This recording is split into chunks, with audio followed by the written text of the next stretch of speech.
This is one of the most remarkable journeys on Earth. In the time it takes to watch a sitcom, you can travel from the United Kingdom to France, have a coffee, and read the news. 31 miles in just 35 minutes. But this journey isn't just fast. It's a feat of impossible engineering. Because you're not going over the notoriously stormy English Channel, you're going under it. This is the story of the Channel Tunnel, or Chunnel, a project that took bitter historical rivals, a fleet of giant mechanical moles, and a billion-dollar gamble to conquer one of the world's busiest shipping lanes and physically connect an island to a continent for the first time since the Ice Age. The dream of connecting Britain and France is surprisingly old. It began here with Napoleon. In 1802, he endorsed a plan for a tunnel. But like many of his plans for Britain, it never got off the ground. Throughout the 19th century, the idea never died. But it was always defeated by two things: money and a deep-seated British paranoia. The military establishment feared a tunnel would be a perfect route for a European invasion. The project would be started, then abandoned, over and over again. Finally, in the 1980s, technology, economics, and politics aligned. Prime Minister Margaret Thatcher and President François Mitterrand gave the green light to the most ambitious version yet, but they added a crucial condition. It had to be funded entirely with private money. The dream was finally real, but the gamble was immense. The key to the entire project was a layer of rock beneath the channel called chalk marl. It's soft enough to dig through, but stable and impermeable to water, the perfect medium for a tunnel. The plan was brilliant and complex. Not one tunnel, but three. Two main tunnels, one for northbound and southbound traffic, and in the middle, a smaller service tunnel, a lifeline for maintenance and, crucially, for emergency evacuations. The stage was set. Now they just needed the stars of the show. Meet the tunnel boring machines.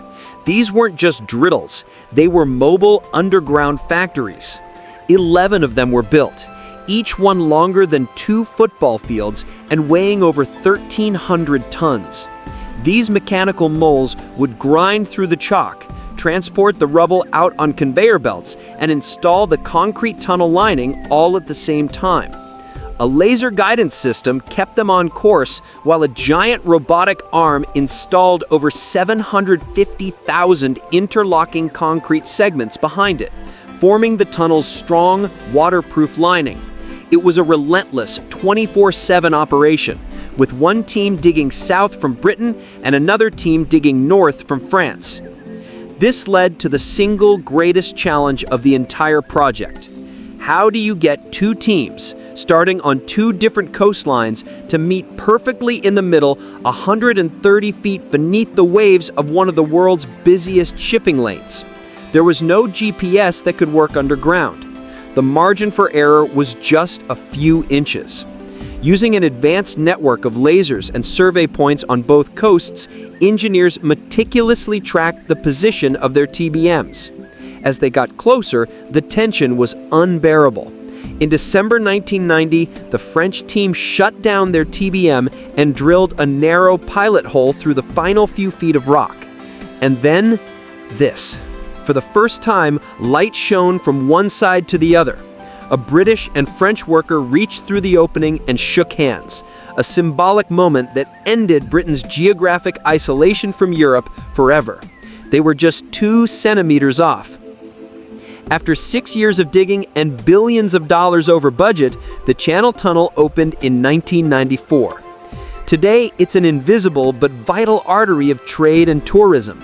It carries over 20 million passengers a year and a quarter of all goods traded between the UK and mainland Europe. It has survived fires, financial crises, and political shifts, becoming a permanent and indispensable link.